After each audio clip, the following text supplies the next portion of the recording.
when you came out in '96, did you have any discussions with the Chiefs before? Yeah, you did. Came out on a visit. I sure did. Oh, you did. Yeah, it was one of my visits. Yep. Was Gunther a part of that? Was he on the staff in '96? He was. Okay. Yeah, Gunther was there. Mm-hmm. Yeah, Marty and all the people, man, came out there. Arrowhead, talked to all the guys and stuff. I thought it was a done deal. Me and Reggie Tongue was out there at the same time. I remember me and Reg, because me and Reg played together in the Senior Bowl. Obviously, you see these guys when you're in. It's like you all take this journey together, really. Reggie always a good dude. I think Romy might have came out there too at the time. I'm not quite sure, but I know. I think Reggie was for sure out there on a visit. I think during the same time. But I know, I went out there, Kansas City. Casey was one of the ones I think they was thinking. So found my way back though, Marcus. Found my way back to KC. Found my way back. That's funny. As far as like those meetings, when players go, when you see these top 30 visits and stuff, like when they go, what are they telling like a player, right? Like when you went in, like for the Chiefs, for example, what pick do they have in '96? Do you remember? I want to say maybe 20 something. 21st okay. Pick. Yeah, because that was either the year Bono took him to like the divisional round, maybe. But like no. They had I don't know. No. They had 96. 96. Joe Montana had just left. I think if I'm not wasn't Bono? Oh man, I don't know. Shoot, who did they have? Because the only one I wanted to play with was Joe, and Joe left. So, 1996 Chiefs quarterback was Steve Bono, and backup was Rich Gannon. Okay, so Richie was out there. I know Richie was going to be kind of the guy at the time.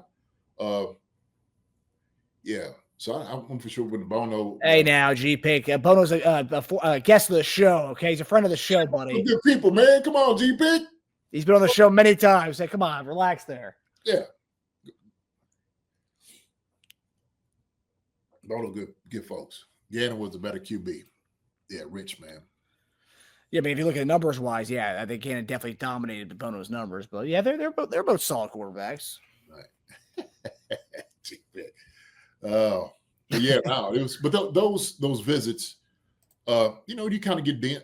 Once you get in, they talk about what all they want to do with you, how you fit into the scheme. Just pretty much talk about everything. Talk about the guys that's there, and then, you just gotta how you really gonna fit. They try to make you comfortable, and that's what it is. They get to know you, know everything about you, talk about things that maybe they didn't get to have a chance to speak about at the combine or at your pro day. So you get to see how the operation works. You get to see everybody, GM, everybody. You get to see all the guys, all the scouts, all the people. This is the time when it starts getting down to nitty gritty about the guys they really want. So when it comes to the visits, I know we're getting out of hand here, but I was curious about the visits aspect. Like when you see a team's not visiting with a guy, let's say like Judkins, for example, right? There was reports that they only Chief Splits was the only one who reported it. I don't know if it's true or not, but that they met with Judkins and they met with Scatabo. Those have not been reported by anybody else, but just Chief Splits. But anyway, but when you hear guys aren't coming in for visits, like for example, we don't bring in Keyshawn Judkins to come visit with us. Does that say they're not interested in a player, or they just think that?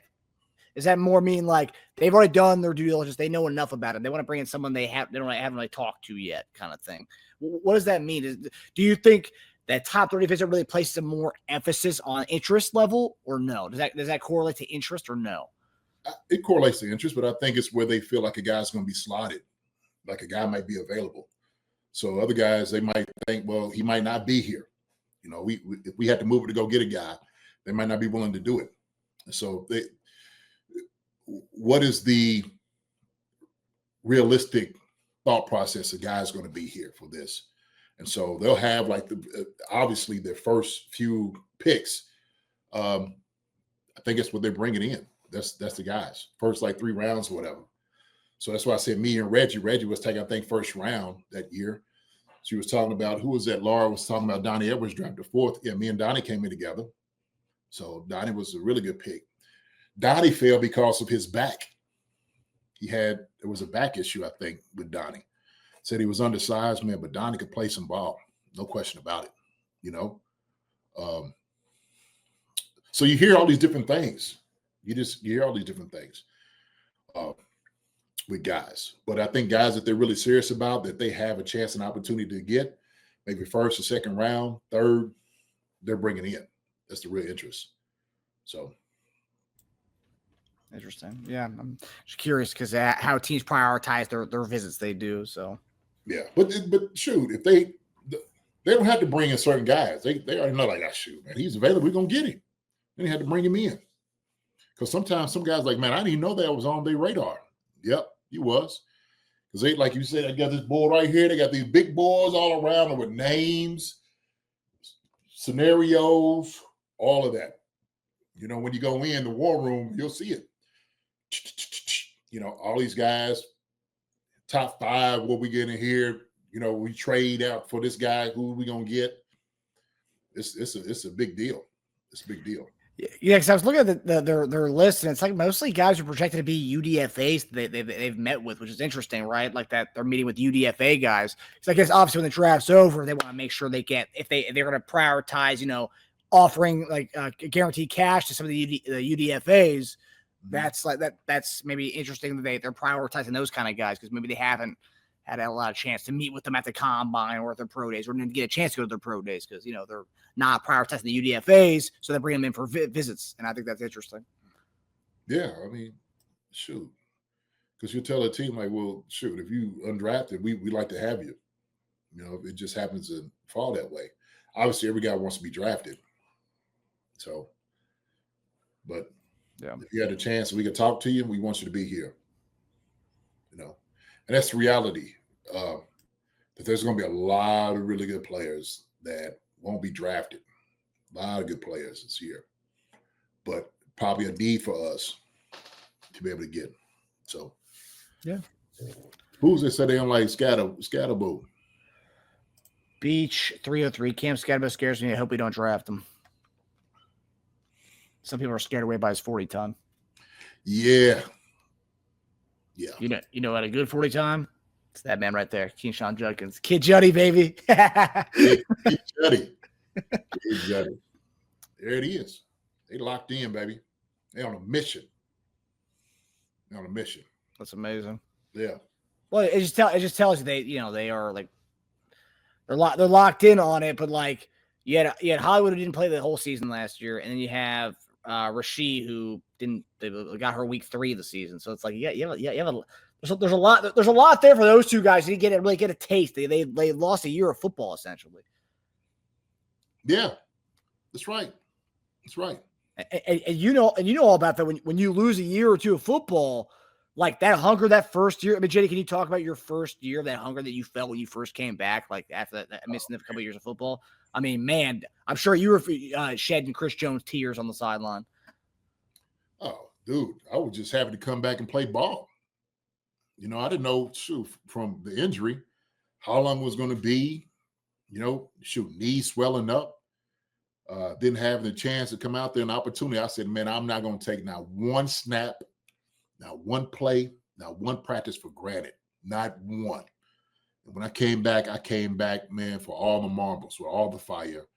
And I was going to leave it all out on the field. And that's exactly what I did. I came out, man, I just had me a great time. I enjoyed myself.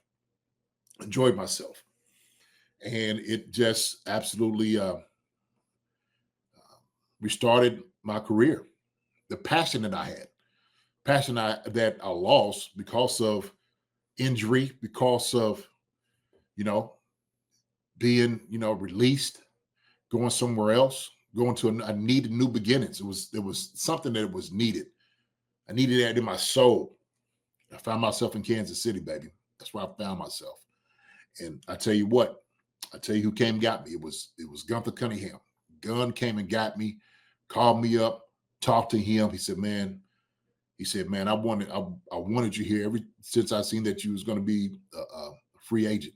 Once I seen that, man, Had to have you here. Marty wanted me when I was coming out. I thought I was going to go up there with Marty. But Gunn was like, man, I seen you when I played. He said, man, I really enjoyed your game, JD. I really enjoyed it. And, only the way Gunn could tell you. Gunn had a certain way how he talked, with this really kind of gruff voice. And, he's really the toughest, guy. God rest his soul. That's my guy right there. God bless him. Gunther. He's the one got me to Kansas City, man. And he sold me. Once he told me, I said, man, Gunn, I'm here. Like, you got me. I'm here for you. And so, shoot. That was my guy. Hi, everybody. Thanks for watching. Subscribe here to get the latest from the show. Also, be sure to check out the best clips from Chief Concerns. And if you prefer to listen to the show, subscribe and follow us on Apple Podcasts, Spotify, and anywhere else you get your podcasts.